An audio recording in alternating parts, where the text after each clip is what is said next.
എല്ലാവരെയും സ്വാഗതം ചെയ്യുന്നു. നമ്മൾ കഴിഞ്ഞ ദിവസം തന്നെ തുടങ്ങി വെച്ചു 158-ാമത്തെ ഖണ്ഡിക. വിശ്വാസം യുക്തി അന്വേഷിക്കുന്നു. വിശ്വാസം യുക്തി അന്വേഷിക്കുന്നു. ഫെയ്ത്ത് സീക്സ് അണ്ടർസ്റ്റാൻഡിങ് എന്നാ പറയുന്നത്. വിശ്വാസം ദൈവത്തിൽ വിശ്വസിക്കുന്ന ഒരുവനും ദൈവത്തിൽ വിശ്വസിക്കുന്ന ഒരുവൻ ദൈവത്തെ കൂടുതൽ അറിയുന്നതിനും അവിടുന്ന് വെളിപ്പെടുത്തിയ സത്യങ്ങൾ കൂടുതൽ ആഴത്തിൽ മനസ്സിലാക്കുന്നതിനും ആഗ്രഹിക്കുക സ്വാഭാവികമാണ്. ദൈവത്തിൽ വിശ്വസിക്കുന്ന ഒരുവന് അവനിൽ സ്വാഭാവികമായിട്ടുണ്ടാകുന്ന ഒരു അന്വേഷണമാണ് ദൈവത്തെ കൂടുതൽ അറിയാൻ. ദൈവം നമ്മളെ എന്തിനു സൃഷ്ടിച്ചു? ദൈവത്തെ അന്വേഷിക്കുവാനും അറിയുവാനും സ്നേഹിക്കുവാനും. To seek him, to know him and to love him.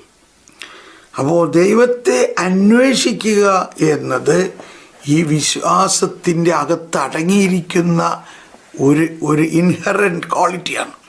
അതിൻ്റെ അകത്ത് തന്നെയുള്ള ഒരു ക്വാളിറ്റി, ഒരു പ്രത്യേക എന്താ പറയണമെന്ന് അറിയില്ല അതിന്. ദൈവത്തിൽ വിശ്വസിക്കുന്ന ഒരുവൻ ദൈവത്തെ കൂടുതൽ അറിയുന്നതിന് അവിടുന്ന് വെളിപ്പെടുത്തിയ സത്യങ്ങൾ കൂടുതൽ ആഴത്തിൽ മനസ്സിലാക്കുന്നതിനും ആഗ്രഹിക്കുക സ്വാഭാവികമാണ്. വിശ്വാസ വിഷയങ്ങളിൽ കൂടുതൽ ആഴമായ അറിവ് ദൃഢതരമായ വിശ്വാസത്തിന് വഴിയൊരുക്കുന്നു. അതാണ് വിശ്വാസത്തിൻ്റെ ദൃഢത, ഉറപ്പ്. നമ്മൾ കഴിഞ്ഞ ദിവസങ്ങൾ പഠിച്ചു. വിശ്വാസത്തിൻ്റെ ദൃഢത വിശ്വാസത്തിന് വഴിയൊരുക്കുന്നു. ആഴമായ അറിവ് ദൃഢതരമായ വിശ്വാസത്തിന് വഴിയൊരുക്കുന്നു. അപ്പോൾ അത് വേണോ? അതോ നമുക്ക് താൻ പാതി ദൈവം പാതി കുറച്ചൊക്കെ പോരെ? ഇങ്ങനെ ഒരുപാട് വിശ്വാസം എന്നും പറഞ്ഞുകൊണ്ട് ഇങ്ങനെ ഭ്രാന്ത് പിടിച്ച് നടക്കണോ? രാവിലെ മുതൽ വൈകുന്നേരം വരെ ആ ചാനൽ, ഈ ചാനൽ, ആ പ്രസംഗം, ഈ പ്രസംഗം, ഈ പഠനം, ഇങ്ങനെയൊക്കെ ചെയ്യണതിൽ വല്ല അർത്ഥമുണ്ടോ? ഇതൊക്കെയാണ് നമുക്ക് ചുറ്റും പലരും ചോദിക്കുന്നത്. അപ്പോൾ നമ്മൾ അത്രയ്ക്ക് വൈരുദ്ധ്യം നിറഞ്ഞ സ്വന്തം ഭവനം തന്നെയാണ് നമ്മുടേത്. നമ്മുടെ ഭവനത്തിൽ തന്നെയാണ് തൻ്റെ ശത്രു എന്ന് ഈശോ പറഞ്ഞിരിക്കുന്നുണ്ട്. നിന്റെ ഭവനത്തിൽ തന്നെ ആയിരിക്കും നിന്റെ ശത്രു. വലിയ ശത്രുതയൊന്നും അല്ലെങ്കിലും പറയും ഒരുപാട് എപ്പോഴും ഈ പ്രാർത്ഥന, എപ്പോഴും ഈ പഠനം എന്ന് പറഞ്ഞുകൊണ്ടിരിക്കരുത്. ഇങ്ങനെ. അപ്പോൾ എന്താണ് അതിൻ്റെ പ്രശ്നം? ഈ ഒരു രഹസ്യം മനസ്സിലാക്കാഞ്ഞിട്ടാണ്. ഒരാളെ വിശ്വാസത്തിലേക്ക് വന്നു കഴിഞ്ഞാൽ അവന് പിന്നെ ആ വിശ്വാസത്തിൻ്റെ തന്നെ ഉള്ളടക്കത്തിൽ ഉള്ള ഒരു ശക്തിയാണ് അതിനെക്കുറിച്ച് കൂടുതൽ അന്വേഷിക്കുക. ഒരു സെർച്ച് എഞ്ചിൻ പോലെയാണ്. അത് കൂടുതൽ അറിയണം എന്ന് നമ്മളുടെ അകത്തൊരു ദാഹമുണ്ടാവും. അതുകൊണ്ടാണ് നമ്മൾ അകത്ത് പരിശുദ്ധാത്മാവ് തന്നെ പ്രചോദിപ്പിക്കുകയാണ്. ദൈവത്തിൽ വിശ്വസിക്കുന്ന ഒരുവൻ ദൈവത്തെ കൂടുതൽ അറിയുന്നതിനും അവിടുന്ന് വെളിപ്പെടുത്തിയ സത്യങ്ങൾ കൂടുതൽ ആഴത്തിൽ മനസ്സിലാക്കുന്നതിനും ആഗ്രഹിക്കുക സ്വാഭാവികമാണ്. അത് വിശ്വാസത്തിൻ്റെ ഒരു സ്വാഭാവിക സ്വഭാവമാണ്. ഈ സ്വാഭാവിക സ്വഭാവം കാണുന്നില്ലെങ്കിൽ അതിൻ്റെ അർത്ഥം ആ വിശ്വാസം ഒരു മന്ദോഷ്പനായി പോകുന്നു. ആ വിശ്വാസത്തിന് ഒരു മരവിപ്പ് സംഭവിച്ചിരിക്കുന്നു. ആ വിശ്വാസം ചാരം പൂണ്ട് കിടക്കുന്നു. ആ വിശ്വാസം ജ്വലിക്കുന്നില്ല. ആ വിശ്വാസം ആക്ടിവേറ്റ് ആകുന്നില്ല. വണ്ടിയുണ്ട്, പക്ഷെ കട്ടപ്പുറത്തിരിക്കുകയാണ്. വണ്ടി കുറച്ചെങ്കിലും ഒന്ന് ഉപയോഗിച്ചാലല്ലേ അത് നന്നായിട്ട് ഓടുകയുള്ളൂ. അല്ലെങ്കിൽ വണ്ടിയുണ്ട്, അത് ഉപയോഗിക്കുന്നില്ല. ഉപയോഗിക്കാതിരിക്കുമ്പോൾ അത് അങ്ങനെ തന്നെ ഇരിക്കും. നമ്മളെല്ലാം പ്രാർത്ഥിക്കുന്നുണ്ട്, എന്നാൽ ഈശോ പറയാണ് ഏറ്റവും അടിസ്ഥാന അടിസ്ഥാനപരമായ പ്രാർത്ഥന ഈശോ നിങ്ങൾക്ക് വേണ്ടി പ്രാർത്ഥിക്കുന്നു എന്നതാണ്. ഏറ്റവും അടിസ്ഥാനപരമായ പ്രാർത്ഥന ദൈവത്തിൽ നിന്ന് ഉത്ഭവിക്കുന്നു എന്നതാണ്. വെള്ളം തേടി നാം എത്തുന്ന കിണറ്റിങ്കൽ വെച്ചാണ് പ്രാർത്ഥനയാകുന്ന മഹാവിസ്മയം നമുക്ക് അനാവൃതമാകുന്നത്. അവിടെ ഓരോ മനുഷ്യജീവിയെയും കണ്ടുമുട്ടാൻ ക്രിസ്തു വന്നു ചേരുന്നു. കണ്ടോ, ക്രിസ്തു ഇങ്ങോട്ട് വരുന്നു. അവിടെ നിന്നാണ് ആദ്യം നമ്മെ തേടി വന്ന് നമ്മോട് ദാഹജലം ആവശ്യപ്പെടുന്നത്. അതായത് നമ്മോട് പ്രാർത്ഥിക്കുന്നു, എനിക്ക് കുറച്ച് വെള്ളം കുടിക്കാൻ തരാമോ, പ്ലീസ് കുറച്ച് വെള്ളം തരാമോ. ആരാണ് വരുന്നത്? യേശു. ആരുടെ അടുത്തേക്ക് വരുന്നു? നമ്മുടെ അടുത്തേക്ക് വരുന്നു. യേശുവിന് ദാഹിക്കുന്നു. നമ്മെപ്പറ്റി ദൈവത്തിനുള്ള ആഗ്രഹത്തിൻ്റെ അഗാധതയിൽ നിന്ന് ഉയരുന്നതാണ് അവിടുത്തെ അഭ്യർത്ഥന. നാം മനസ്സിലാക്കിയാലും ഇല്ലെങ്കിലും അതാണ് നമ്മുടെ അവസ്ഥ. ഇപ്പോൾ നമ്മൾക്കത് ഇതുവരെ ശരിക്കും മനസ്സിലായിട്ടില്ല. പക്ഷെ ഇല്ലെങ്കിലും ദൈവം തൻ്റെ ജോലി ചെയ്യണു. എന്താണ്? ദൈവത്തിൻ്റെ ദാഹവും നമ്മുടെ ദാഹവും തമ്മിലുള്ള സമാഗമമാണ് പ്രാർത്ഥന. ക്രിസ്തു, മഹാപുരോഹിതനായ ക്രിസ്തു, ആ ക്രിസ്തുവാണ് പൗരോഹിത്യ ശുശ്രൂഷ ചെയ്യുന്നത്. ക്രിസ്തുവിൻ്റെ പൗരോഹിത്യ ശുശ്രൂഷ എന്താ? പ്രാർത്ഥന. ആദ്യം തന്നെ ഈശോ തന്നെ നമുക്ക് വേണ്ടി പ്രാർത്ഥിക്കുന്നു. അപ്പോൾ നമ്മളെപ്പോഴും പറഞ്ഞിട്ടുള്ളതാണെങ്കിലും ഒന്നുകൂടി പറയാൻ, 2616 വിശുദ്ധ അഗസ്തീനോസ് പറയുകയാണ്, യേശുവിൻ്റെ പ്രാർത്ഥനയുടെ 3 മാനങ്ങൾ. എന്താണ് യേശുവിൻ്റെ പ്രാർത്ഥനയുടെ 3 മാനങ്ങൾ എന്ന് പറഞ്ഞിട്ട് 2016 അവസാന ഭാഗത്ത് വിശുദ്ധ അഗസ്തീനോസ് യേശുവിൻ്റെ പ്രാർത്ഥനയുടെ 3 മാനങ്ങളെ വിദഗ്ധമായി സംഗ്രഹിക്കുന്നു. 1, നമ്മുടെ പുരോഹിതനായി അവിടുന്ന് നമുക്ക് വേണ്ടി പ്രാർത്ഥിക്കുന്നു. നമ്മൾ വിചാരിച്ചിരിക്കുന്നത് യേശു ദൈവമാണ്, നമ്മൾ ദൈവത്തോട് പ്രാർത്ഥിക്കുന്നു. അത് തീർച്ചയായിട്ടും ഉണ്ട്. അപ്പോൾ അതാണ് ഒന്നാമത്തെ മാനം, നമ്മുടെ പുരോഹിതനായി നമുക്ക് വേണ്ടി പ്രാർത്ഥിക്കുന്നു.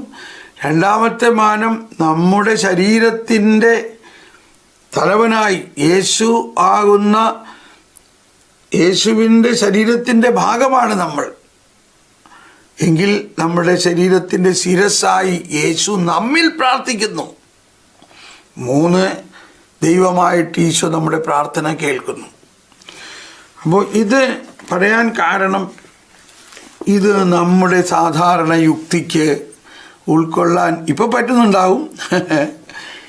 പക്ഷെ സാധാരണഗതിയിൽ ആദ്യകാലങ്ങളിൽ ഇതെല്ലാം പറയും, ഇതെന്തീ പറയണത്, യേശു ദൈവമല്ലേ, ദൈവം നമുക്ക് വേണ്ടി പ്രാർത്ഥിക്കുമോ, നമ്മൾ പ്രാർത്ഥിക്കുകയല്ലേ ചെയ്യണേ.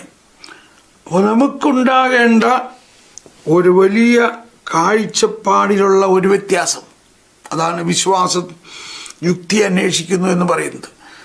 നമ്മുടെ യുക്തി പ്രകാശിപ്പിക്കപ്പെടണം. നമ്മൾ വിശ്വാസത്തിൻ്റെ ഈ മഹാദാനത്തിൻ്റെ അകത്ത് അടങ്ങിയിരിക്കുന്ന ആഴം, അത് പറയാൻ വേണ്ടി ഒരു ഉദാഹരണമാണ്. ദൈവത്തിൽ വിശ്വസിക്കുന്ന ഒരുവൻ ദൈവത്തെ കൂടുതൽ അറിയുന്നതിനും അവിടുന്ന് വെളിപ്പെടുത്തിയ സത്യങ്ങൾ കൂടുതൽ ആഴത്തിൽ മനസ്സിലാക്കുന്നതിനും ആഗ്രഹിക്കുക സ്വാഭാവികമാണ്. അത് സ്വാഭാവികം എന്ന് പറഞ്ഞാൽ അത് ആരാ ചെയ്യണേ? അത് വിശ്വാസത്തിൻ്റെ അകത്തുള്ള ഒരു പ്രോഗ്രാമാണ്, അതിൻ്റെ അകത്തുള്ള ഒരു ആപ്പാണത്, ഒരു ആപ്ലിക്കേഷൻ. അതിൻ്റെ അകത്ത് ഇങ്ങനെ സ്വാഭാവികമായൊരു കാര്യമുണ്ട്. അങ്ങനെ നമ്മളെ പടിപടിയായി വളർത്തുമ്പോൾ കർത്താവ് നമ്മൾക്ക് ചില സമയത്ത് പ്രാർത്ഥിക്കാൻ പറ്റണില്ല, എന്ത് ചെയ്തിട്ടും പ്രാർത്ഥിക്കാൻ പറ്റണില്ല, ബ്രദറെ എന്ത് ചെയ്യണം, എനിക്ക് പ്രാർത്ഥിക്കാൻ പറ്റണില്ല. അപ്പോൾ ഞാൻ പറയും, അതിൻ്റെ അർത്ഥം നീ ഇന്നേ വരെ പ്രാർത്ഥിച്ചു കൊണ്ടിരിക്കുന്ന അതിൽ നിന്നും മറ്റൊരു പ്രാർത്ഥനാ രീതി കർത്താവ് പഠിപ്പിക്കാൻ ആഗ്രഹിക്കുന്നു, അതനുസരിച്ച് പ്രാർത്ഥിക്കൂ. അങ്ങനെയാണ് ഇത് നമ്മളിൽ ഡെവലപ്പ് ആകുന്നത്. അയ്യോ, അത് ശരിയാണ്. എന്താ നീ ഇത്ര നാൾ പ്രാർത്ഥിക്കണം? ഞാൻ എഴുന്നേറ്റ് രാവിലെ എഴുന്നേറ്റ ഒരു 3 കൊന്തയിലും അല്ലെങ്കിൽ അങ്ങനെ ചെയ്യും, ഇങ്ങനെ ചെയ്യും, അത് ചെയ്യും, ഇത് ചെയ്യും. അതൊരു റൊട്ടീനായിട്ട് അങ്ങനെ ചെയ്തു പോവുകയാണ്. അത് വിട്ടിട്ട് ഇനി രാവിലെ എണീറ്റ് തന്നെ ഈശോയെ ജ്ഞാനം നൽകണേന്ന് പ്രാർത്ഥിക്കും. ദൈവമേ അങ്ങ് എനിക്ക് വേണ്ടി പ്രാർത്ഥിക്കണേന്നൊന്ന് പ്രാർത്ഥിക്കും. കർത്താവിനോട് പ്രാർത്ഥിക്കാൻ പറയേ. കർത്താവിനോട് ഞാൻ ഇങ്ങോട്ട് പ്രാർത്ഥിക്കാൻ പറയേ. പരിശുദ്ധാത്മാവിനോട് പ്രാർത്ഥിക്കാൻ പറയേ. ഇത്രയും നാളും പിതാവിനോട് പ്രാർത്ഥിക്കാൻ പറഞ്ഞിരുന്നു, പുത്രനോട് പ്രാർത്ഥിക്കാൻ പറഞ്ഞു. അപ്പോൾ അവരെന്ത് വിചാരിക്കും? ഇതൊക്കെ നമുക്കുണ്ടാകുന്ന ഒരു ബുദ്ധിമുട്ട്. അതാണ് നമ്മൾ വളരണമെങ്കിൽ നമ്മൾ ദൈവത്താൽ തന്നെയാണ് വളർത്തപ്പെടുന്നത്. നമ്മുടെ കഴിവ് കൊണ്ടല്ല വളരുന്നത്. ഞാൻ പ്രാർത്ഥിക്കുന്നു, ഞാൻ ഉപവസിക്കുന്നു, ഞാൻ ഇത്ര കൊന്തയല്ലണു, ഞാൻ ഇത്ര പ്രാവശ്യം ചെയ്യുന്നു, അങ്ങനെ ഒരു കാഴ്ചപ്പാടിലല്ല വിശ്വാസം വളരുന്നത്. ഒരു ഉദാഹരണമായിട്ടാണ് ഇങ്ങനെ ഞാൻ പറയാൻ ഉദ്ദേശിച്ചത്.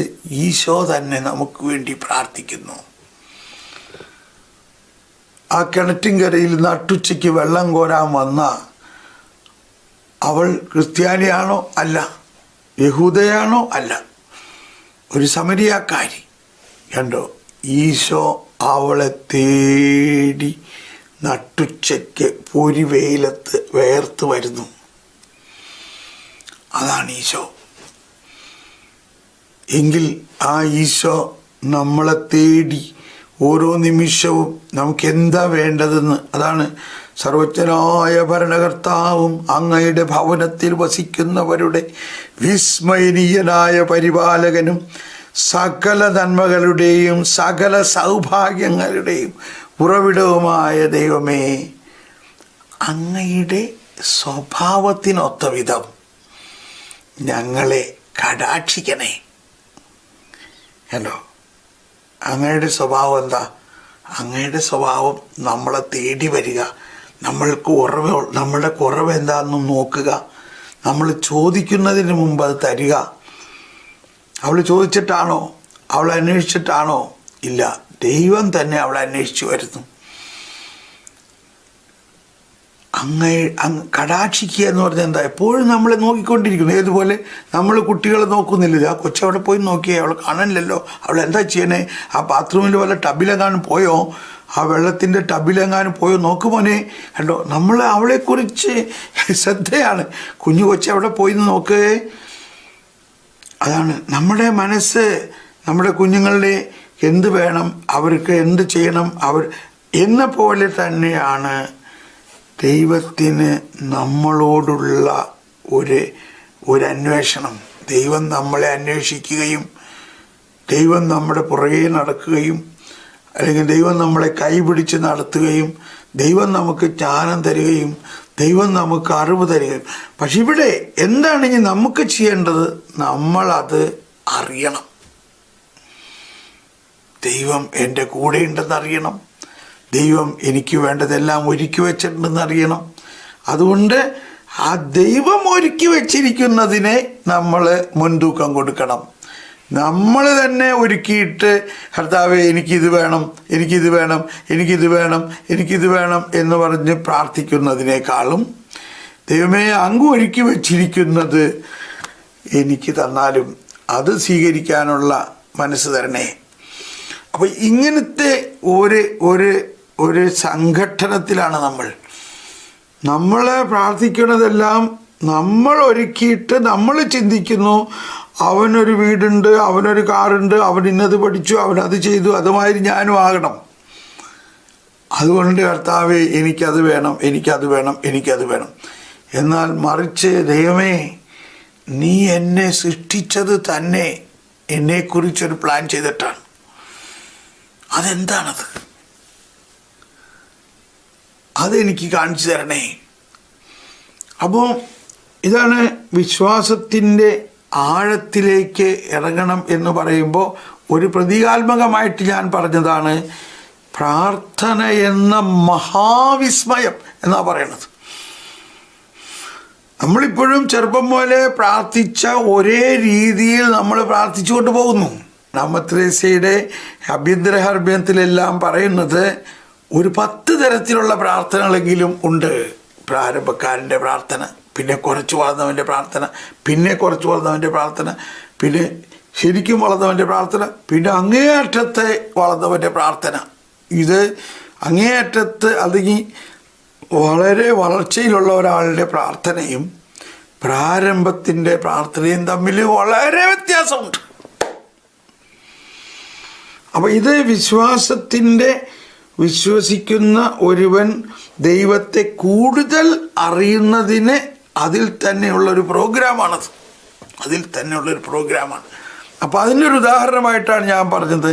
ഇപ്പോൾ നമ്മുടെ ഈ ക്ലാസ് കൂടിക്കൊണ്ടിരിക്കുന്ന നിങ്ങളെല്ലാവരും ഇങ്ങനെ ഒന്ന് പ്രാർത്ഥിക്കാൻ പഠിക്കുക. ഈശോയെ, പിതാവിൻ്റെ വലതുഭാഗത്ത് എഴുന്നള്ളിയിരുന്ന് അങ്ങ് ഞങ്ങൾക്ക് വേണ്ടി പ്രാർത്ഥിക്കുന്നുണ്ടെന്ന് കേട്ടല്ല. റോമാക്കാർക്ക് ഇത് ലേഖനം 8-ാം അധ്യായം 33. ദൈവം തിരഞ്ഞെടുത്തവൻ്റെ മേൽ ആര് കുറ്റം ആരോപിക്കും? നീതീകരിക്കുന്നവൻ ദൈവമാണ്. ആരാണ് ശിക്ഷാവിധി നടത്തുക? യേശുക്രിസ്തുവോ? മരിച്ചവനെങ്കിലും ഉത്ഥാനം ചെയ്തവനും ദൈവത്തിൻ്റെ വലതുഭാഗത്തിരുന്ന് നമുക്ക് വേണ്ടി മാധ്യസ്ഥം വഹിക്കുന്നവനുമായ ക്രിസ്തു തന്നെ. ക്രിസ്തുവിൻ്റെ സ്നേഹത്തിൽ നിന്ന് ആര് നമ്മെ വേർപെടുത്തും? മനസ്സിലായോ? ക്രിസ്തുവിൻ്റെ സ്നേഹത്തിൽ നിന്ന് ആര് നമ്മളെ വേർപെടുത്തും? അപ്പോൾ മരിച്ചവനെങ്കിലും ഉത്ഥാനം ചെയ്ത് നമ്മൾ വിശ്വാസത്തിൻ്റെ ആ ആഴത്തിലേക്ക് പോകുമ്പോൾ നമ്മൾ മനസ്സിലാക്കേണ്ടത് ക്രിസ്ത്യാനിയുടെ ജീവിതം തന്നെ മരിച്ചുയർത്ത പിതാവിൻ്റെ വലതുഭാഗത്തിരിക്കുന്ന കർത്താവ് ഈശോ മിശിഹായിൽ നിന്നാണ്. പിതാവിൻ്റെ വലതുഭാഗം എന്നുള്ളത് നമ്മൾ മനസ്സിലാക്കി. അതൊരു സ്ഥലമല്ല, അത് മഹത്വത്തിൻ്റെ ഏറ്റവും ഉന്നത ശ്രേണിയാണത്. അത് കഴിഞ്ഞപ്പോഴാണ് പന്തക്കുസ്ത ഉണ്ടായത്. ആ പന്തക്കുസ്ത കഴിഞ്ഞപ്പോഴാണ് ക്രിസ്ത്യാനി ഉണ്ടാവുന്നത്. അപ്പം നമ്മൾ ബൈബിള് വായിക്കുമ്പോൾ ഈ ഒരു ക്രോണോളജിക്കൽ, ഈ ഒരു സമയാസ്പദമായ ഒരു കാര്യം മനസ്സിലാക്കണം. ഈ ബൈബിളിലെ ഈ മുഴുവൻ ബൈബിളിൻ്റെ ഏത് വശത്ത് വെച്ചാണ് ക്രിസ്ത്യാനി ഉണ്ടായത്? ക്രിസ്ത്യാനി ഉണ്ടായത് അപ്പസ്തോല പ്രവർത്തനത്തിലാണ്.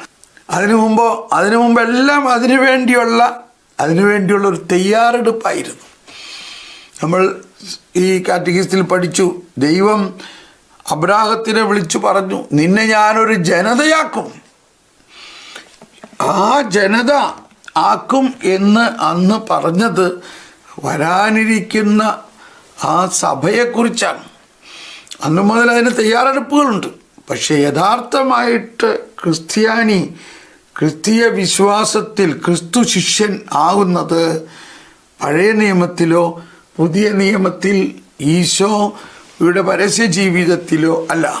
ഈശോയുടെ പരസ്യ ജീവിതം കഴിഞ്ഞ് ഈശോ ഈശോ സ്വർഗാരോഹണം ചെയ്ത് കഴിഞ്ഞപ്പോഴാണ് പറഞ്ഞത്, ഇനി നിങ്ങൾ ഇവിടെ തന്നെ നിൽക്കണേ, നിങ്ങളാരും പോകരുത്, ഞാൻ പിതാവിൻ്റെ വാഗ്ദാനത്തെ അയക്കും.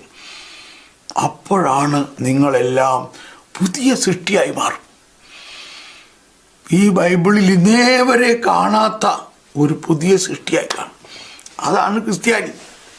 അതുകൊണ്ടാണ് അങ്ങനത്തെ ഒരു ഗ്രൂപ്പിനെ കണ്ടപ്പോൾ ബാക്കിയുള്ളവർ ഇവർ വളരെ പ്രത്യേകപ്പെട്ട ഒരാൾക്കാരാണ് കേട്ടോ. അവർ ക്രിസ്ത്യാനികളാണ്. അവരുടെ ജീവിതം തന്നെ മാറി. അവരുടെ ജീവിതം ആകെ മാറി. നോക്കിയ നമ്മൾ ആ അപ്പസ്തോലന്മാരുടെ എല്ലാം ജീവിതം നോക്കി അവരാരായിരുന്നു, എന്നാൽ പരിശുദ്ധാത്മാവ് വന്നു കഴിഞ്ഞപ്പോൾ അവരാരായി മാറി. അപ്പോൾ വിശ്വാസിയുടെ ജീവിതം എന്ന് പറഞ്ഞു കഴിഞ്ഞാൽ നമ്മൾ ഇന്ന് ഉദ്ദേശിക്കുന്ന മാതിരി അല്ല. അടിസ്ഥാനപരമായി നമ്മൾക്കുണ്ടാകേണ്ട ഒരു മാറ്റം, ക്രിസ്തുവാണ് ആ ജീവിതത്തിൻ്റെ ഉറവിടം. നമ്മൾ വായിച്ചില്ലേ? കണ്ടോ ഏതാണ് 1 കൊരിന്ത്യർ 1:30. ക്രിസ്തുവിലുള്ള നമ്മുടെ ജീവിതത്തിൻ്റെ ഉറവിടം അവിടുന്ന് തന്നെയാണ്. ദൈവം അവനെ നമുക്കായി ജ്ഞാനവും നീതിയും വിശുദ്ധീകരണവും പരിത്രാണവുമാക്കിയിരിക്കുന്നു. അങ്ങനത്തെ ഒരു കൂട്ടരാണ് നമ്മൾ. അപ്പോൾ ഇനി നമ്മൾ ഇതിൻ്റെ ഉള്ളിലേക്ക് കടന്നു വന്നിട്ട് എന്താണ് ഇത്രയും നാൾ നമ്മൾക്ക് അറിയേണ്ടിയിരുന്നത്? അറിയണം. അതാണ് വിശ്വാസവും യുക്തിയും. നമ്മൾ യുക്തിപൂർവം അറിയണം, യുക്തിപൂർവം ചിന്തിക്കണം. ഈശോ നമ്മളോട് ചോദിക്കുന്നു. ഈശോയിൽ നിന്നാണ് പ്രാർത്ഥന ഉത്ഭവിക്കുന്നത്. അപ്പം ഇത് വിശ്വാസ യുക്തിയെ അന്വേഷിക്കുന്നു എന്ന് പറഞ്ഞതിൻ്റെ ഒരു സാമ്പിളായിട്ട് ഞാൻ ഉദാഹരണം പറഞ്ഞതാണ്. അതോടൊപ്പം അങ്ങനത്തെ ഒരു പ്രാർത്ഥനാ ശൈലി നമ്മൾ ഡെവലപ്പ് ചെയ്യണം. ഞാൻ പറയണത് എൻ്റെ വലിയ അനുഭവത്തിൽ നിന്നാണ്. എനിക്ക് ചില സമയത്ത് വർഷങ്ങൾക്ക് മുമ്പ് ഭയാനകമായ അവസ്ഥകളുണ്ടായിട്ടുണ്ട്. യൂറോപ്പിൽ സുവിശേഷ വേല ചെയ്യുക എന്ന് പറയുന്നത് അത്ര നിസ്സാരമായ കാര്യമല്ല. ഇപ്പം ഞാനതൊന്നും വിശദമായിട്ട് പറയുന്നില്ല. ഈ ഭയാനകമായ അവസ്ഥകൾ ഉണ്ടായപ്പോൾ എനിക്കിത് ആരോടും പറയാനും പറ്റുന്നില്ല, പറഞ്ഞാലും ഒരു സൊല്യൂഷനും ആരിൽ നിന്നും കിട്ടുന്നില്ല. അപ്പോഴാണ് എന്നെ കർത്താവ് തന്നെ മനസ്സിലാക്കി, നിൻ്റെ ഈ പ്രാർത്ഥനാ രീതികളിൽ പടിപടിയായി വ്യത്യാസം ഉണ്ടാകണം. ഇപ്പം ഞാനൊരു പ്രാവശ്യം പറഞ്ഞിട്ടുണ്ട്, 24 മണിക്കൂറും എന്നെ കൊണ്ട് പ്രാർത്ഥിപ്പിച്ചു. 24 മണിക്കൂർ. അന്ന് പറഞ്ഞത് എന്താ? നീ എൻ്റെ കൂടെ എൻ്റെ സന്നിധിയിൽ ഒരു ദിവസം 1000 സംവത്സരങ്ങൾ പോലെയാണ്. ആദ്യം എനിക്ക് മനസ്സിലായില്ല, പിന്നെയും പറഞ്ഞു. പിന്നെ മൂന്നാമത് പറഞ്ഞപ്പോഴാണ്, നീ എൻ്റെ സന്നിധിയിൽ തന്നെയാണ്, നീ ഒരു ദിവസം മുഴുവൻ എൻ്റെ സന്നിധിയിലൊന്ന് ഇരിക്കേ. ഒരു ദിവസമോ 24 മണിക്കൂറോ? അപ്പം ഞങ്ങൾക്ക് അതൊക്കെ നല്ല പരിചയമുള്ളതാണ്. 10-12 മണിക്കൂറൊക്കെ ഞങ്ങൾ ഇരുന്ന് പരിചയമുള്ളതാണ്. 12 മണിക്കൂർ ഇരിക്കാന്നുണ്ടെങ്കിൽ ഇത് കേട്ട വഴി എനിക്കങ്ങ് ഭയങ്കര ആവേശം. അപ്പോൾ ഞാൻ പറഞ്ഞിട്ടുണ്ട്, ഇത് ഇംഗ്ലണ്ടിൽ വെച്ചാണ് ആ സംഭവം. രാവിലെ മുതൽ വൈകുന്നേരം വരെ ഈശോൻ്റെ അടുത്തിരുന്ന് പ്രാർത്ഥിക്കാമെന്ന് ഞാൻ മനസ്സിൽ കണ്ട ഒരു ചാപ്പലിൽ ഇരുന്ന് പ്രാർത്ഥിക്കുമ്പോൾ വൈകുന്നേരം ആയപ്പോൾ ഈശോ പറയാണ്, എൻ്റെ സന്നിധിയിൽ ഒരു ദിവസം 1000 സംവത്സരങ്ങൾ പോലെയാണ്. അതെവിടെ എഴുതിയേക്കണ വചനമാണല്ലോ, വചനം എവിടെയാണെന്നൊക്കെ അറിയാം. പിന്നെയാണ് മനസ്സിലായത്, കണ്ടോ യുക്തി, ചിന്ത, അവിടെയാണ് ചിന്തിക്കണത്. ചിന്ത എന്താ പറയണതിൻ്റെ അർത്ഥം? ചിന്തിക്കൂ. എൻ്റെ മുൻപിൽ, എൻ്റെ സന്നിധിയിൽ ഇപ്പോൾ ഈശോയുടെ സാന്നിധ്യമാണ്. ഈശോ എഴുന്നള്ളിയിരിക്കുന്നു. ഈശോയുടെ സാന്നിധ്യത്തിൽ ഒരു ദിവസം എന്ന് പറഞ്ഞാൽ 24 മണിക്കൂർ. 24 മണിക്കൂർ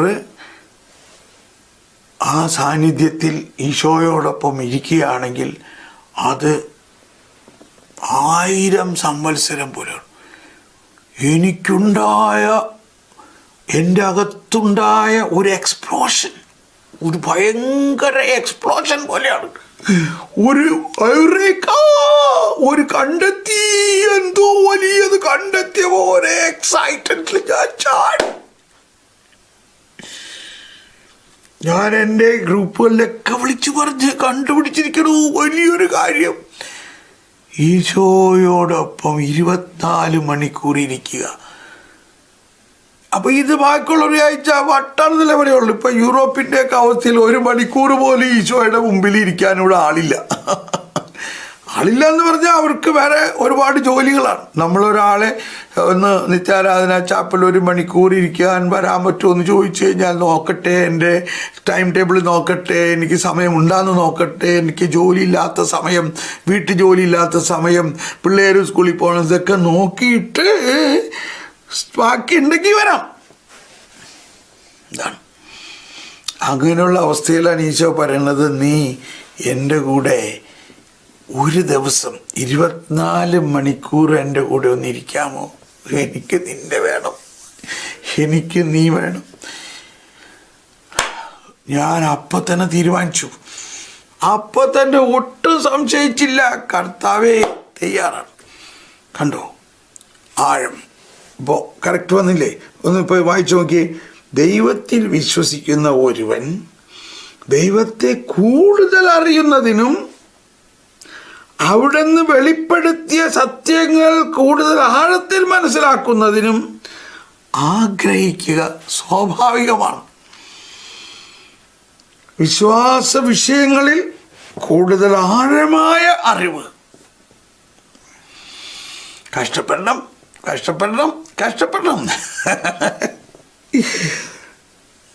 ആഴമായ അറിവ് ദൃഢതരമായ വിശ്വാസത്തിന് വഴിയൊരുക്കുന്നു. സ്നേഹമുള്ളവരെ, നമ്മൾ ഉപരിപ്ലവമായിട്ട് പോയാൽ പോരാ. ഇപ്പം ഈ രണ്ട് കാര്യങ്ങൾ പഠിച്ചില്ലേ? ഒന്ന്, നമ്മൾ കുറച്ച് ദിവസം ഇങ്ങനെ പ്രാർത്ഥിച്ച് നോക്ക്. നമ്മുടെ സാധാരണ പ്രാർത്ഥനകൾ വിട്ടിട്ട് അത് പ്രാർത്ഥിച്ചോ, പക്ഷെ അതിന് മുൻപ് അല്ലെങ്കിൽ അത് കഴിഞ്ഞിട്ട് ഈശോയെ അങ്ങ് നിത്യപുരോഹിതനാണ്. ആ വാക്ക് നമുക്ക് നന്നായിട്ട് അറിയാം. നിത്യപുരോഹിതനായ ഈശോയെ അങ്ങ് എനിക്ക് വേണ്ടി ഒന്ന് പ്രാർത്ഥിക്കണേ, അങ്ങ് എന്നിൽ പ്രാർത്ഥിക്കണേ, അങ്ങ് എൻ്റെ പ്രാർത്ഥന കേൾക്കണേ. എന്നിട്ട് കുറച്ച് നേരം ശാന്തമായിട്ടിരിക്കട്ടോ. എന്നിട്ട് ഈശോയെ അങ്ങ് പ്രാർത്ഥിച്ചോ, അങ്ങ് പ്രാർത്ഥിക്കണേ. കുറച്ച് കഴിയുമ്പോൾ നമ്മുടെ സെറ്റ് ഓഫ് മൈൻഡ് മാറും. നമ്മുടെ അകത്ത് വേറെ ആശയങ്ങൾ ഇങ്ങനെ വരാൻ തുടങ്ങും. നമ്മുടെ ചിന്തകൾ മാറും. We become another thinker. നമ്മുടെ ചിന്താസരണി മാറും. നമ്മുടെ ചിന്തകളൊക്കെ മാറും. എൻ്റെ മുമ്പിൽ ഒരു ദിവസം 1000 വർഷങ്ങൾ പോലെയാണ്. ഇപ്പം നമുക്കെല്ലാം ഒരുപാട് നിത്യാരാധന ചാപ്പലുകളുണ്ട് ഇന്ന് നമ്മുടെ നാട്ടിലേക്ക്. അവിടെ പോയിട്ട് വികാരി അച്ഛനോട് അനുവാദം ചോദിക്കുക, അച്ഛോ ഒരു ദിവസം ഞാൻ ഇരുന്നോട്ടെ. അല്ലെങ്കിൽ ഏതെങ്കിലും ചാപ്പലുകളിൽ പോയിട്ട് അനുവാദം ചോദിക്കുക, ഞാൻ 24 മണിക്കൂറും ഇരിക്കണം. അപ്പം നിങ്ങൾ നേരത്തെ അതിന് തയ്യാറാകണം. ഒരു ദിവസം ഫുൾ ഉപവസിക്കുക, ഒന്നും കഴിക്കണ്ട. അത്യാവശ്യം എന്തെങ്കിലും കഴിക്കണമെന്നുണ്ടെങ്കിൽ ചെറിയ പാക്കറ്റിലെടുത്തോ, കുറച്ച് വെള്ളം എടുത്തോ, ബൈബിൾ എടുത്തോ, വേറെ ഒന്നും പാടില്ല. മൊബൈൽ ഫോണൊക്കെ മാറ്റി വയ്ക്കുക. എന്നിട്ട് അങ്ങനെ ഒന്ന് ചെയ്ത് നോക്ക്. 24 മണിക്കൂർ. ഞാൻ പറയാണ്, ഒരു മനുഷ്യായുസിൽ 19 വർഷം വരെ ജീവിക്കുന്ന ഒരു മനുഷ്യൻ്റെ ആയുസിൽ ഒരു പ്രാവശ്യം പോലും അങ്ങനെ ഒന്ന് ചെയ്യാൻ നമ്മൾ തുനിഞ്ഞാൽ വലിയ കാര്യമാണത്. ഒരു മനുഷ്യായുസിൽ ഒരു പ്രാവശ്യമെങ്കിലും, അത് വലിയ കാര്യമാണ്. അതാണ് ഈശോ പറഞ്ഞു. അതെ, ഓക്കെ. അപ്പോൾ ഈശോ തന്നെ പറഞ്ഞൊരു വചനമാണ്, ഞാൻ പ്രാർത്ഥിക്കുമ്പോൾ നിങ്ങൾ എൻ്റെ അടുത്തിരിക്കുവിൻ.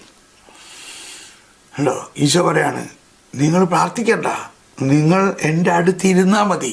മർക്കോസ് 14-ാം അധ്യായത്തിൽ 32-ാമത്തെ വചനമാണ്, ഞാൻ പ്രാർത്ഥിക്കാം. ഓക്കെ. അപ്പം ഇതെല്ലാം പറഞ്ഞത് ഡബിൾ പോയിൻ്റായിട്ട് പോകുന്നു. ഒന്ന്, ആ പ്രാർത്ഥന നമ്മൾ നൊയമ്പ് കാലം ആരംഭിച്ചിരിക്കുന്നു. ഈ നൊയമ്പ് കാലത്ത് നമ്മൾ എങ്ങനെ പ്രാർത്ഥിക്കണം? അപ്പോൾ നമ്മൾ ഈ നൊയമ്പ് കാലത്തെക്കുറിച്ച് ഞാൻ പല സ്ഥലത്തും പറയാനിടയായി. അത് ഇവിടെയും കൂടി ഒന്ന് പറയുകയാണ്. അതും ഈ വിശ്വാസത്തിൻ്റെ ആഴമാണ്. അതായത് 40 ദിവസത്തെ നൊയമ്പ്, നമ്മൾ 40 ദിവസത്തെ നൊയമ്പിനെ ഈശോയുടെ 40 ദിവസത്തെ ഉപവാസവുമായിട്ട് ബന്ധപ്പെടുത്തുന്നു. ആ ഉപവാസത്തിൽ ഈശോ പരീക്ഷിക്കപ്പെട്ടു. ഉപവാസ സമയത്തല്ല ഈശോ പരീക്ഷിക്കപ്പെട്ടത്. ഉപവാസ സമയത്ത് ഈശോയ്ക്ക് വിശന്നില്ല. ഉപവാസ സമയത്ത് ഈശോ എന്തുകൊണ്ടാണ് 40 ദിവസം ഉപവസിച്ചത്? ഈശോയെ ആത്മാവ്, ഇത് കണ്ടോ, ലൂക്ക 4, യേശു പരിശുദ്ധാത്മാവ് നിറഞ്ഞവനായി ജോർദാനിൽ നിന്ന് മടങ്ങി ആത്മാവ് അവരെ മരുഭൂമിയിലേക്ക് നയിച്ചു. അവൻ പിശാചിനാൽ പരീക്ഷിക്കപ്പെട്ട് 40 ദിവസം അവിടെ കഴിഞ്ഞുകൂടി. ആ ദിവസങ്ങളിൽ അവനൊന്നും ഭക്ഷിച്ചില്ല. അവസാനം അവന് വിശന്നു.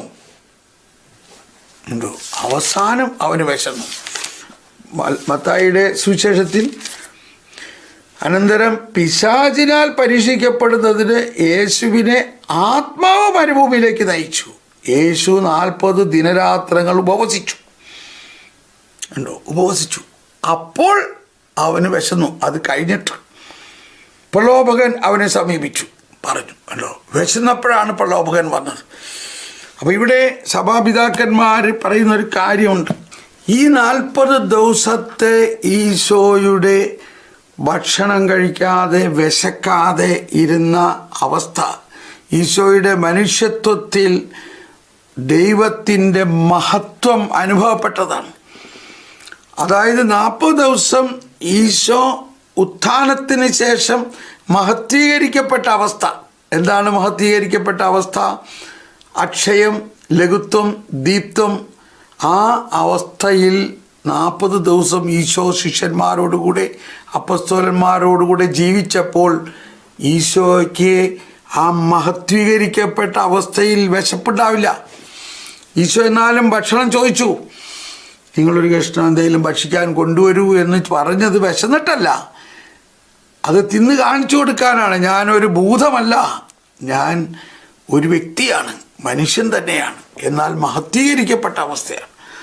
ആ മഹത്വീകരിക്കപ്പെട്ട മനുഷ്യ അവസ്ഥയുടെ ഉത്ഥാനത്തിന് ശേഷമുള്ള 40 ദിവസത്തെ മഹത്വീകരിക്കപ്പെട്ട അവസ്ഥയിലേക്കാണ് നമ്മുടെ ലിറ്റർജിക്കൽ, അതായത് ആരാധനാ കാലഘട്ടം നമ്മളെ നയിക്കുന്നത്. നമ്മൾ ലണ്ടൻ സീസൺ എന്ന് പറഞ്ഞു കഴിഞ്ഞാൽ കുരിശ് പീഡാനുഭവം കഴിഞ്ഞാൽ എൻ്റെ അവസാനിച്ചു എന്നല്ല വിചാരിക്കേണ്ടത്. ഈ ലണ്ടൻ സീസൺ എന്ന് പറയുന്നത് ആരാധനാ കാലഘട്ടത്തിൽ ഈശോയുടെ പീഡാനുഭവം, മരണം, ഉയർപ്പ്, സ്വർഗാരോഹണം, പന്തക്കൊസ്ത, അവിടം വരെ ചെല്ലാനുള്ളതാണ്. അപ്പോൾ ഈ സ്വർഗാരോഹണം പന്തക്കൊസ്തായിലേക്ക് പോകുമ്പോൾ അതിൻ്റെ ഇടയ്ക്ക് എന്താ ഉള്ളത്? ഉത്ഥാനം, സ്വർഗാരോഹണം, പന്തക്കൊസ്ത. അപ്പോൾ ഉത്ഥാനം കഴിഞ്ഞ് യേശു 40 ദിവസം അവരോടൊപ്പം വസിച്ച ആ 40 ദിവസത്തിൻ്റെ ഒരു മുൻ അനുഭവമാണ് ഈശോ ആരംഭത്തിൽ തന്നെ അതിന് ലക്ഷ്യം വയ്ക്കുകയാണ്. അപ്പോൾ ഈശോ മരുഭൂമിയിൽ ആരുമില്ലാത്തൊരു സ്ഥലത്ത് 40 ദിവസം ആ മഹത്വത്തിൻ്റെ ഒരു മുൻ അനുഭവത്തിൽ ഒന്നും വിശക്കുന്നില്ല, വിശപ്പില്ല. അതാണ് നമ്മുടെ ഈ കാലഘട്ടത്തിൽ നിങ്ങളെല്ലാം ചിന്തിക്കേണ്ടത്. പ്രത്യേകിച്ച് ഇന്നു മുതൽ നിങ്ങളെല്ലാവരും ഒരു ഉപവാസ എന്തെങ്കിലും കാര്യത്തിൽ ഉപവസിച്ചാലും നമ്മൾ മനസ്സിലാക്കേണ്ടത് സഹവാസമാണ്. ഈ മഹത്വീകരിക്കപ്പെട്ട ക്രിസ്തുവുമായിട്ടുള്ള സഹവാസത്തിൽ ജനിച്ചവരാണ് ക്രിസ്ത്യാനി. അപ്പോൾ മത്തായി, മർക്കോസ്, ലൂക്കാ, യോഹന്നാൻ എഴുതിയിരിക്കുന്ന സുവിശേഷ പ്രകാരം അതങ്ങനെ പോയിക്കൊണ്ടിരിക്കുന്നു. അതോടൊപ്പം നമ്മുടെ ജീവിതത്തെ സംബന്ധിച്ച് നമ്മൾ പന്തക്കൊസ്ത കഴിഞ്ഞ് ക്രിസ്തുവിൽ വീണ്ടും ജനിച്ചവരാണ്. നമ്മൾ ഈ മഹത്വത്തിൻ്റെ ആത്മാവുണ്ട്. അപ്പോൾ ഈ മഹത്വത്തിൻ്റെ ചൈതന്യമായ ക്രിസ്തു നമ്മളിൽ വസിച്ചുകൊണ്ട് നമ്മുടെ ജീവിതത്തെ, അങ്ങനെയാണ് ഇപ്പോൾ സ്വിറ്റ്സർലൻഡിലെ ബ്രദർ ക്ലൗസ് 20 വർഷം ഒരു ഭക്ഷണവും കഴിച്ചില്ല, 20 വർഷം. അതുപോലെ നിരവധി വിശുദ്ധന്മാർ 50 വർഷം ഒരു ഭക്ഷണം കഴിക്കാതെ ജീവിച്ച വിശുദ്ധന്മാരുണ്ട്. എന്താ അതിൻ്റെയൊക്കെ അർത്ഥം? അവർ യേശുവിൻ്റെ മഹത്വീകരിക്കപ്പെട്ട അവസ്ഥയിൽ വിശ്വസിച്ച് അതുമായിട്ട് അങ്ങ് ഒന്നായി. അപ്പോൾ മഹത്വീകരിക്കപ്പെട്ട അവസ്ഥ വന്നു കഴിഞ്ഞാൽ നമുക്ക് വിശപ്പുണ്ടാവില്ല. അപ്പോൾ അങ്ങനെ നിങ്ങൾ നോക്കൂ, അങ്ങനെ ഉപവസിക്കാൻ നോക്കൂ. വിശ്വാസത്തിൻ്റെ ആഴത്തിൻ്റെ കാര്യം പറഞ്ഞുകൊണ്ടാണ് ഇതൊക്കെ ഞാൻ പറയണത്. ഈ നൊയമ്പ് കാലഘട്ടം എന്ന് പറഞ്ഞാൽ നമ്മളെ സംബന്ധിച്ച് ഈശോയുടെ മഹത്വീകരിക്കപ്പെട്ട അവസ്ഥയിൽ നമ്മൾ പങ്കാളിയായി ജീവിക്കണം. അതിനെന്ത് ചെയ്യണം എന്നുള്ള ഹോംവർക്ക് എന്ത് ചെയ്യണോ അതിനെ ചെയ്യേണ്ടത് പ്രധാനമായിട്ട് വിശുദ്ധ കുർബാന ആ പുസ്തകത്തിൽ എഴുതിയിരിക്കുന്ന പ്രാർത്ഥനകളെല്ലാം ശരിക്ക് പഠിച്ച് മനസ്സിലാക്കണം. അതിൽ മുഴുവനും മഹത്വമാണ്. ആ മഹത്വീകരിക്കപ്പെട്ട അവസ്ഥയാണ് വിശുദ്ധ കുർബാനയിലൂടെ നമുക്ക് ലഭിക്കുന്നതെന്നും കുർബാനയ്ക്ക് പോകുന്നതിന് മുമ്പ് തന്നെ ആ വചനങ്ങളൊക്കെ വായിച്ച് അതിൻ്റെ പരസ്പരം ബന്ധം മനസ്സിലാക്കി അനുഭവപൂർണമായി ബലിയർപ്പണം. ഞാൻ സ്വർഗത്തിൽ നിന്നിറങ്ങി വന്ന ജീവനുള്ള അപ്പമാകുന്നു. എന്ത് ജീവനാ? നിത്യജീവനാ. ഏത് ജീവനാ? മഹത്വീകരിക്കപ്പെട്ട ജീവനാ. ഈ വിശുദ്ധ കുർബാന എന്ന കൂദാശ ആരംഭിക്കുന്നത് തന്നെ, എല്ലാ കൂദാശകളും ആരംഭിക്കുന്നത് പന്തക്കൊസ്ത മുതലാണല്ലോ. അപ്പോൾ പന്തക്കുസ്തായിൽ പ്രവർത്തിച്ച ആ പിതാവിൻ്റെ വലതുഭാഗത്തിരിക്കുന്ന കർത്താവ് തന്നെയാണ് വിശുദ്ധ ബലിപീഠത്തിലും വിശുദ്ധ കുർബാനയിൽ നമ്മിലേക്ക് എഴുന്നള്ളി വരുന്നത്. മഹത്വമാണ്. ഇനി രണ്ടാമത്, വിശക്കും. നമ്മളിൽ മനുഷ്യ സ്വഭാവം, മനുഷ്യ ശരീരമായതിൻ്റെ പേരിൽ നമുക്ക് വിശക്കാം. അപ്പോൾ നമ്മൾ എന്ത് ചെയ്യണം? ഈശോ പറഞ്ഞു, മനുഷ്യൻ അപ്പം കൊണ്ട് മാത്രമല്ല ഉണ്ടോ മനുഷ്യൻ. പിശാച് ഈശോയോട് പറഞ്ഞു, നീ ദൈവപുത്രനാണെങ്കിൽ ഈ കല്ലിനോട് അപ്പമാകാൻ പറയൂ. ഈശോ അവിടെ ഞാൻ ദൈവപുത്രനാണെന്ന് പറഞ്ഞേയില്ല. ഈ പിശാചിനെ അത് അറിയിക്കാൻ കൊടുത്തിട്ടില്ല അവിടെ. ഈശോ പറഞ്ഞു, മനുഷ്യൻ അപ്പം കൊണ്ട് മാത്രമല്ല ജീവിക്കണേ. മനുഷ്യന് ദൈവം നൽകിയിരിക്കുന്ന വലിയ ഒരു ആഴമായ വിശ്വാസം ഇതാണ്, അവന് വേണമെങ്കിൽ വചനം മാത്രം ഭക്ഷിച്ച് ജീവിക്കാം. അങ്ങനെ ജീവിച്ച വിശുദ്ധരെ കുറിച്ചാണ് നമ്മൾ കേട്ടിട്ടുള്ളത്. അപ്പോൾ ഈ നോയമ്പ് കാലത്ത് അങ്ങനെ ഒന്ന് ചെയ്തു നോക്കൂ. ഭക്ഷിക്കുക. എന്ത് ഭക്ഷിക്കുക? വചനം ഭക്ഷിക്കുക.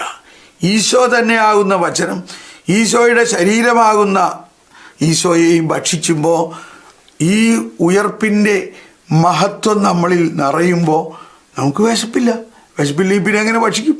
ദൈവത്തിൽ വിശ്വസിക്കുന്ന ഒരുവൻ ദൈവത്തെ കൂടുതൽ അറിയുന്നതിനും അവിടുന്ന് വെളിപ്പെടുത്തിയ സത്യങ്ങൾ കണ്ടോ എന്തെല്ലാമാണ്. ഈശോ നമുക്ക് വേണ്ടി പ്രാർത്ഥിക്കുന്നു കണ്ടോ. അവിടുന്ന് വെളിപ്പെടുത്തിയ സത്യങ്ങൾ. ഒരു ദിവസം എൻ്റെ കൂടെ ഒന്ന് ഇരുന്നേ, നീ 24 മണിക്കൂർ എൻ്റെ കൂടെ ഒന്ന് ഇരുന്നേ. ഇത് ഇനി ചാപ്പലിലില്ലെങ്കിൽ എവിടെയെങ്കിലും നിങ്ങൾ വീട്ടിൽ തന്നെ ഒരു മുറി അടച്ച് 24 മണിക്കൂർ ഒന്ന് ഇരുന്ന് നോക്ക്. അങ്ങനെയെങ്കിലും ഒന്ന് ഇരുന്ന് നോക്ക്. ഒരു വലിയ അനുഭവമാണത്. നമുക്ക് അങ്ങനെയുള്ള നിത്യാരാധന ചാപ്പലൊന്നുമില്ല. കർത്താവേ, ഞാൻ എൻ്റെ വീട്ടിൽ തന്നെ ഒരു മുറിയിൽ അങ്ങയെ ആരാധിച്ച് അങ്ങ് എൻ്റെ ഹൃദയത്തിൽ എഴുന്നള്ളിയിരിക്കുന്ന അങ്ങയെ ആരാധിച്ചുകൊണ്ട് ഒരു ദിവസം ഇരിക്കും. അങ്ങനെ ഒന്ന് നോക്ക്. നമുക്കിപ്പോൾ നമ്മുടെ വീട്ടിലല്ലേ ഇരിക്കണത്. ഒരു ദിവസം അതിന് വേണ്ടി പ്ലാൻ ചെയ്യും. എല്ലാവരോടും പറയാം, എന്നെ ശല്യപ്പെടുത്തരുത്, ഫോണൊക്കെ ഓഫ് ചെയ്ത് വെച്ച് ഒരു ദിവസം എന്നെ കാണില്ല, ഞാൻ ഈശോയുടെ ഒപ്പമാണ്. അതാണ് പറയണത്. വിശ്വാസ വിഷയങ്ങളിൽ കൂടുതൽ ആഴമായ അറിവ് ദൃഢതരമായ വിശ്വാസത്തിന് വഴിയൊരുക്കുന്നു. സ്നേഹാഗ്നിയിൽ ഉപരി ജ്വലിക്കുന്ന ഒരു വിശ്വാസമായി ഇത് ഭവിക്കുന്നു. വിശ്വാസത്തിൻ്റെ കൃപാവരം ഹൃദയനേത്രങ്ങളെ വെളിപാടിൻ്റെ ഉള്ളടക്കത്തെക്കുറിച്ചുള്ള സജീവമായ ബോധ്യത്തിലേക്ക് തുറക്കുന്നു. ഒരു ദിവസം കർത്താവിൻ്റെ സന്നിധിയിൽ ഇരിക്കണം. അതിനൊരു ഡേറ്റ് നിങ്ങൾ തീരുമാനിച്ച് എവിടെയെങ്കിലും ഇരുന്നോ, വീട്ടിൽ തന്നെ ആയാലും ഒരു ദിവസം 24 മണിക്കൂർ നിങ്ങളൊന്ന് പ്ലാൻ ചെയ്യ്. നമ്മൾ ആഴത്തിലേക്ക് വലയിറക്കണമെങ്കിൽ കരയ്ക്ക് നിന്ന് മീൻ പിടിച്ചാൽ ശരിയാവില്ല. Okay, God bless you.